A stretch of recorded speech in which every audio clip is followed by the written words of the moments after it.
Pengurus Besar Persatuan Atletik Seluruh Indonesia PB PALSI siap menggelar kejuaraan nasional kejurnas atletik yang terdiri dari kategori U18, U20 serta senior pada 6 hingga 11 Agustus 2022.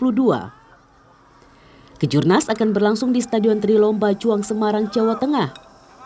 124 nomor akan diikuti oleh 1.500 atlet dari 34 provinsi di Indonesia. Atlet elit pelatnas PB PALSI juga dipastikan akan turun. Apalagi dalam kejurnas ini tak menutup kemungkinan promosi degradasi akan diberlakukan.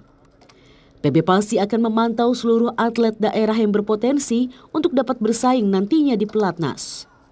Ada beberapa atlet elit pelatnas yang diturunkan di kejuaraan tersebut yang internasional, tapi ada juga yang turun di Kejurnas Semarang. Contohnya Lalu Zohri mungkin nanti akan turun di Semarang. Kini PB PALSI memiliki 7 atlet putra dan 1 atlet putri terbaik yang tergabung dalam pelatnas atletik. ASEAN University Games pada 27 Juli dan Islamic Solidarity Games pada 8 Agustus mendatang menjadi event internasional terdekat Emilianova dan kawan-kawan.